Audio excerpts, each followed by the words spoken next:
के लिए trading strategy लेके आया हूँ। ये बेसिकली एक इंट्राडे ट्रेडिंग स्ट्रेटजी है, जिसके लिए आपने टाइम फ्रेम जो है वो 5 मिनट सेलेक्ट करना है और इसका सक्सेस रेट 90% प्लस है। जी बिल्कुल।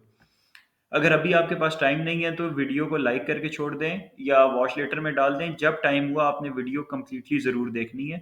कोई रॉकेट साइंस नहीं है स्ट्रेटजी में, बहुत इजी है। हम बेसिकली इस स्ट्रेटजी में 3 इंडिकेटर्स यूज़ कर रहे होंगे, ठीक है।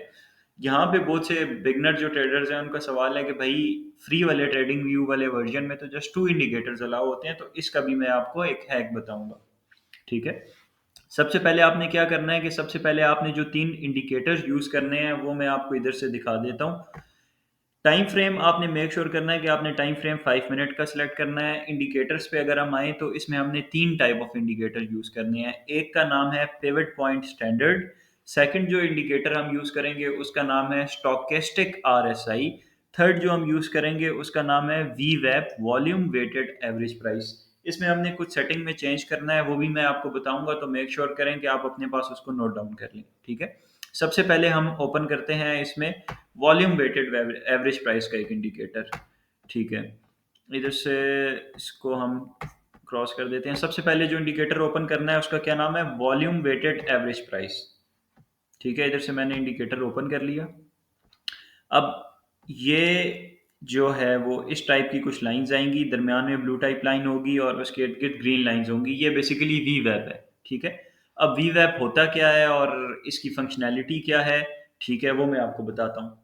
सिंपली आपने क्या करना है कि वी वेब की सेटिंग पे जाना है। सेटिंग पे जाने के बाद आपने क्या करना है, स्टाइल पे जाना है। स्टाइल पे जाने के बाद आपने जस्ट वी वेब पे टिक रखना है। बाकी आपने सबको अपर बैंड को भी अनटिक कर देना है, लोअर बैंड को भी और बैंड्स फिल को भी अनटिक कर देना है। हमारे काम की चीज़ जो है वो जस्ट वी वेब है, उस पर टिक है। अच्छा, फंक्शनैलिटी क्या है वी वेब की। वी वेब बेसिकली एक एक्ट करता है as a dynamic support and resistance. क्या मतलब सिंपली आपने वी वेब में ये याद रखना है कि भाई ये लाइन जो है ये वी वेब की लाइन है, ठीक है। ये ब्लू लाइन आपको इधर दिख रही है, ठीक है। इसके ऊपर मैंने क्या किया कि मैंने ब्रश से जो है वो इधर से ब्रश ओपन किया और उधर से मैंने जो है वो एक लाइन सी ड्रॉ कर ली अपने पास, ठीक है। ताकि मुझे पता चले कि जब ये मैं इंडिकेटर रिमूव करूं कि भाई ये जो ब्लू लाइन मैंने ड्रॉ की है बेसिकली वी वेब की लाइन थी। और ये इसका रीज़न ये है ड्रॉ करने की कि जो बिगनर ट्रेडर्स हैं, जैसे मैंने शुरू में बताया कि जस्ट 2 इंडिकेटर्स फ्री होते हैं, तो वो एज अ ब्रश से ऐसे लाइन ड्रॉ कर लें, ठीक है, और वी वेब को क्लोज कर दें इधर से। अब वी वेब की मैं पहले आपको फंक्शनैलिटी बता देता हूँ। आपको मैंने बताया कि भाई डायनामिक सपोर्ट एंड रेजिस्टेंस काम करते हैं। अब सिंपली आपने वी वेब में अभी फॉर नाउ एक चीज़ याद रखनी है। अगर प्राइस इस लाइन से वी वेब की ब्लू लाइन से नीचे है तो आपने हमेशा सेल प्लान करना है, बाय नहीं करना, ठीक है। और अगर प्राइस ब्लू लाइन से ऊपर है तो आपने बाय प्लान करना है, हमेशा सेल प्लान नहीं करना। दैट्स इट, ठीक है। उसके बाद हम इधर से वी वेब को डिलीट कर देते हैं। सेकंड जो इंडिकेटर है उसका नाम है पिवट पॉइंट स्टैंडर्ड। आप सर्च आउट करेंगे तो आ जाएंगे, मेरे फेवरेट में ऑलरेडी ये सिलेक्टेड है। पिवट पॉइंट स्टैंडर्ड पे मैं क्लिक करता हूँ तो ऑलरेडी इधर से ये जो गोल्डन गोल्डन आपको लाइंस दिख रही हैं ये बेसिकली पिवट पॉइंट स्टैंडर्ड का कमाल है, ठीक है। सेम सेटिंग में आऊँगा। सेटिंग में आने के बाद स्टाइल को आपने नहीं छेड़ना, इनपुट्स में जाना है। टाइप आपका ट्रेडिशनल सिलेक्ट होगा, आपने उसको फिबोनाची करना है। टाइम फ्रेम आपका इधर से होगा ऑटो, उसको आपने डेली करना है। Pivots, number of pivots back 15, इसको आपने नहीं छेड़ना। दैट्स इट, यहाँ से इसको ओके कर दें, ठीक है। अब पिवट पॉइंट्स होता क्या है, फॉर्मूला क्या है, ज़रूरी नहीं है। फंक्शनैलिटी क्या है, काम क्या करता है, वो ज़रूरी है, वो मैं आपको बताता हूँ। अब आप देखें कि भाई S1 S2 S3 की लाइंस हैं, फिर R1 R2 R3 की लाइंस हैं, ठीक है। अब S1 S2 क्या है, S1 S2 S3 सपोर्ट है, R1 R2 R3 रेजिस्टेंस है। लेकिन मैं आपको एक हकीकत बताता हूँ इस पॉइंट पे कि इस दुनिया में, ट्रेडिंग की दुनिया में, सपोर्ट एंड रेजिस्टेंस कुछ भी नहीं है। अगर एक प्राइस है वो इस लाइन को नीचे से ऊपर की तरफ क्रॉस करेगी तो ये उसके लिए एक रेजिस्टेंस बन जाएगी, ठीक है। अगर वही प्राइस ऊपर से नीचे की तरफ क्रॉस करेगी इस लाइन को तो ये एज अ सपोर्ट काम करेगी, ठीक है। तो R1 R2 ज़रूरी नहीं है कि भाई ये सपोर्ट जो है वो एज अ रेजिस्टेंस काम नहीं कर सकती, बिल्कुल कर सकती है। अगर प्राइस गिरते गिरते सपोर्ट से नीचे आएगी और फिर इधर से सपोर्ट लेके S2 से दोबारा ऊपर जाएगी तो फिर ये लाइन एज अ रेजिस्टेंस काम करेगी सिंपली, ठीक है। उसके बाद हम तीसरे इंडिकेटर की बात करते हैं जिसका नाम है इधर वॉल्यूम वेटेड एवरेज प्राइस, तो हो गया। थर्ड इंडिकेटर है स्टोकेस्टिक आरएसआई। ठीक है, यहाँ से मैं इसको ओपन कर देता हूँ। Stochastic RSI, where is stochastic RSI, ये रहा। ठीक है, यहाँ से मैंने ओपन कर दिया उसको, ये दो ही यूज़ किए। ठीक है, अब आपने करना क्या है, सिंपली अब आपने एक चीज़ याद रखनी है। ठीक है, आपने एंट्री कब लेनी है, टेक प्रॉफिट क्या सिलेक्ट करना है, स्टॉप लॉस क्या सिलेक्ट करना है, डोंट वरी मैं आपको सब बताने लगूँ। आपने हमेशा ये चीज़ याद रखनी है, या तो आपने पिवट लाइन ब्रेक पे एंट्री लेनी है, या तो आपने वी वेप लाइन ब्रेक पे एंट्री लेनी है। ठीक है, पिवट का बेसिकली जो मतलब है वो भी यही है कि भाई इंपॉर्टेंट टर्निंग पॉइंट सिंपली। ठीक है, अब आपने एक वी वेप लाइन भी मैंने इधर से ड्रॉ कर दी है। ठीक है, क्योंकि इंडिकेटर मैंने ऑफ कर दिया, बट ये ब्लू वाली लाइन जो है वो मुझे पता है कि भाई ये वी वेप लाइन है। ठीक है, अब इधर से हम इसको बैक करते हैं। ठीक है, पहली मैं एग्जांपल देखता हूँ इस पॉइंट पे।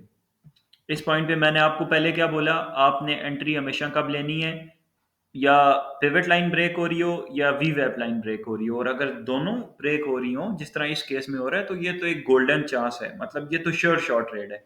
ठीक है, अब प्राइस ऊपर गई, प्राइस ने इधर से रेजिस्टेंस ली पिवट की इस लाइन से और नीचे आई, और ये जो ब्लू वाली वी वेप की लाइन है इसको क्रॉस किया, इसके साथ साथ इसने एक पिवट की line, yellow line, golden line, उसको भी इसने यहाँ से क्रॉस किया। अब देखते हैं कि भाई स्टोकेस्टिक आरएसआई में हमने क्या देखना है। स्टोकेस्टिक आरएसआई में आपने सेटिंग चेंज नहीं करनी, जो सेटिंग है वही छोड़नी है। स्टोकेस्टिक आरएसआई में आपकी काम की चीज़ है जस्ट ये ब्लू लाइन, आपने जस्ट ब्लू लाइन देखनी है। अगर ब्लू लाइन आप देखेंगे कि ऊपर से नीचे की तरफ क्रॉस करेगी ना, ऊपर से नीचे की तरफ क्रॉस कर रही है येलो लाइन को, ये क्या दे रही है, एक सेल सिग्नल दे रही है। इसी तरह अगर ब्लू लाइन फॉर एग्जांपल नीचे से ऊपर की तरफ क्रॉस करती है, तो अकॉर्डिंग टू स्टोकेस्टिक आरएसआई ये एक बाय का सिग्नल है। बट ये हमने जस्ट यूज करना है कॉन्फिडेंस के लिए। ठीक है, मेन एंट्री पॉइंट हमने यूज करना है जो मैं आपको पहले बता चुका हूँ, या तो वी वेप लाइन ब्रेक पे या तो पिवट लाइन ब्रेक पे। इधर वी वेप लाइन नीचे की तरफ ब्रेक हुई। ठीक है, अब यहाँ से वी वैप लाइन के नीचे आ गई है प्राइस। शुरू में मैंने बोला कि भाई जब भी प्राइस नीचे होगी तो आपने हमेशा सेल ही प्लान करना है, और ब्रेक पे आपने एंट्री लेनी है, या पिवट लाइन या वी वैप लाइन। अब यहाँ से प्राइस ब्रेक हुई है, उसके साथ साथ एक पिवट लाइन भी ब्रेक हुई है, और यहाँ पे हम देख सकते हैं कि भाई इस पॉइंट पे, बिल्कुल इसी पॉइंट पे स्टोकेस्टिक आरएसआई ने भी एक सेल का सिग्नल दिया है। ब्लू लाइन ने ऊपर से क्रॉस किया है येलो लाइन को नीचे की तरफ, इट्स अ सेल सिग्नल। यहाँ पे मैंने एंट्री ली। स्टॉप लॉस हमेशा हमने रखना है वी वेप लाइन के ऊपर। टारगेट हमने सिलेक्ट करना है हमेशा जिसमें हमें रिस्क रिवॉर्ड रेशो मिले 1 इंटू 2x या 1 इंटू 1.9, बस 1 इंटू 2x की आपने ट्राई करनी है। ठीक है, अब 1 into 2x risk reward ratio क्या है, इसका सिंपली मतलब ये है कि भाई गया तो 3 जाएगा, आया तो $6 आएगा, दैट्स इट। अब यहाँ पे मेरा रिस्क रिवॉर्ड रेशो आप देखेंगे भाई यहाँ पे कितना बड़ा मुझे एक रिवॉर्ड मिला है। इसमें मेरा रिस्क रिवॉर्ड रेशो था 1 इंटू 4.2x, और ये अराउंड उस हिसाब से बनता है मुझे $12 का प्रॉफिट। ठीक है, अगर मेरा रिस्क $3 का है तो फिर मेरा प्रॉफिट इसमें $12 का बन रहा है। ठीक है, ये सारी रियल ट्रेड्स हैं जो मैंने ये स्ट्रेटजी यूज करते हुए ली हैं। ये बिटकॉइन में मैंने ली है। ठीक है, बिटकॉइन एक स्टॉक है, इसी तरह यही स्ट्रेटजी काम करती है आपकी इथेरियम में भी काम करेगी, आपकी ऑल्ट कॉइन जो है पेपे, फोंके, उनमें भी काम करेगी, और जो आपके फॉरेक्स के स्टॉक्स हैं उनमें भी ये स्ट्रेटजी काम करने की करेगी। आपने करना क्या है कि आपने इस स्ट्रेटजी को बैक टेस्ट करना है। बैक टेस्ट कैसे, अपना फेवरेट स्टॉक ओपन करें, for example bitcoin. Bitcoin open करने के बाद आप इसी तरह बैक टेस्ट करें, इसी तरह आप 3 इंडिकेटर्स का इस्तेमाल करें, और उसके बाद अपने पास एक डायरी में नोट डाउन करेंगे भाई इतनी दफ़ा इसने मुझे सक्सेस दिया, इतनी दफ़ा फेलियर दिया। तो आपको भी देख के हैरानी होगी कि भाई इस स्ट्रेटजी का सक्सेस रेट कितना अमेजिंग है। ठीक है, मजीद एग्जांपल्स की तरफ जाते हैं। इधर इस पॉइंट पे हम देख सकते हैं कि भाई हमने यहाँ पे दोबारा एक शॉर्ट की ट्रेड ली। ठीक है, लॉन्ग की भी मैं आपको ऑब्वियसली ट्रेड दिखाऊंगा।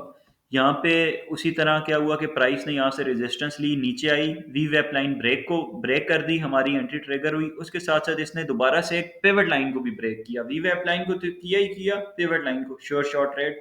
मैंने क्या किया कि मैंने रीसेंट पिवट लाइन की सपोर्ट पे, रीसेंट सपोर्ट पे मैंने क्या किया, वहां तक मैंने टारगेट रखा जिसमें मुझे रिस्क रिवॉर्ड रेशो भी 2x मिल रहा था, 1 into 2.2x, जो अच्छा था। और मैंने अपना स्टॉप लॉस किधर रखा, स्टॉप लॉस मैंने रखा इस वी वैप ब्लू लाइन से ऊपर।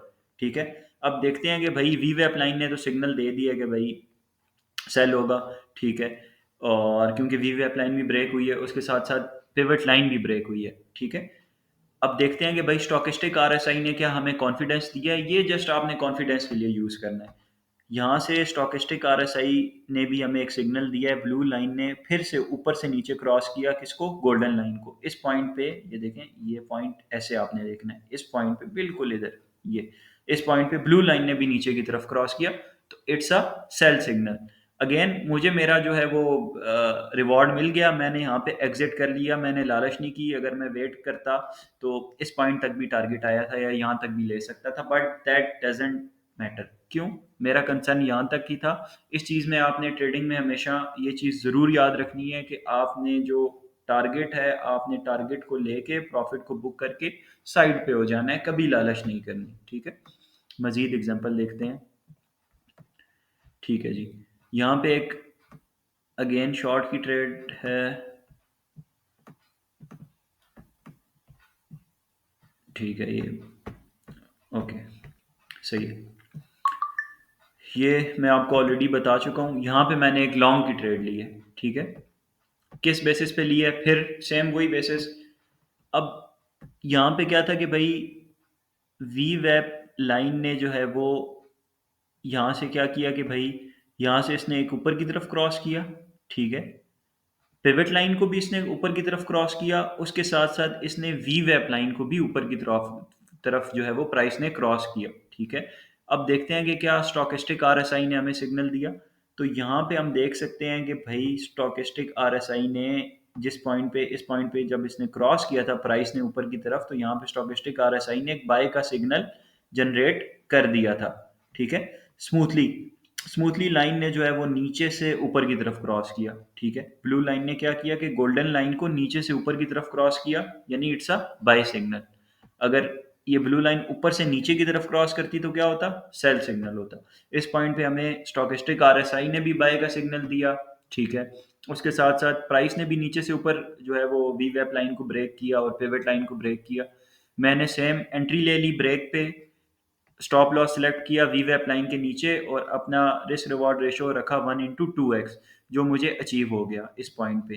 ठीक है, इससे ऊपर यहाँ तक भी अचीव हुआ, बट स्टिल वही मेरी बात है कि भाई आप अपने जो रिसेंट आपका टारगेट है आप उसको लें, स्पेशली जब आप स्कैल्पिंग कर रहे हैं तो उसमें आपने कोई बहुत बिग टारगेट्स नहीं रखने।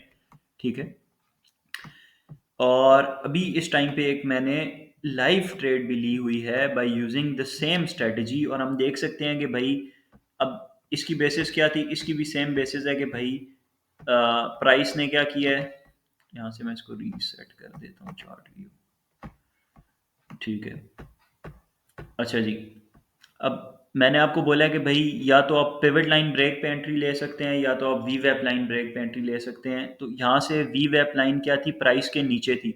मैंने आपको क्या बताया कि जब भी वी वैप लाइन जो है वो प्राइस जो है वो वी वैप लाइन के ऊपर होगी, वी वैप लाइन नीचे होगी, तो आपने हमेशा बाय की ट्रेड लेनी है। ठीक है, उसके साथ साथ यहाँ पे मेरी एंट्री ट्रिगर हुई जब इस प्राइस ने जो है वो इस पिवट लाइन को ऊपर की तरफ ब्रेक किया। उसके साथ साथ अब हम देखते हैं कि भाई हमें क्या स्टोकेस्टिक आरएसआई ने भी बाय का सिग्नल दिया। ठीक है, अब इस पॉइंट पे हम बिल्कुल जिस पॉइंट पे मैंने एंट्री ली है, इस पॉइंट पे इसने पिवट ने ब्रेक किया है, और इधर ही अगर हम नीचे आए देखें तो यहाँ से ब्लू लाइन ने स्मूथली क्रॉस किया है नीचे से ऊपर गोल्डन लाइन को। दिस मीन्स पिवट लाइन भी ब्रेक हुई, वी वेब के ऊपर है इसलिए हमने जो है वो प्राइस वी वेब के ऊपर है इसलिए हमने क्या किया, बाय प्लान किया। और यहाँ पे हमें स्टोकेस्टिक आरएसआई ने भी बाय का सिग्नल दिया। तो आप देख सकते हैं कि भाई ये भी ऑनगोइंग ट्रेड है और it will hit the target soon. ठीक है, अगर आप चाहते हैं कि मजीद मैं इस तरह की स्ट्रेटजीज लेके आऊँ तो आप डू कमेंट। अगर कोई चीज़ आपको इसमें समझ नहीं आई तो आप कमेंट में क्वेश्चन कर सकते हैं।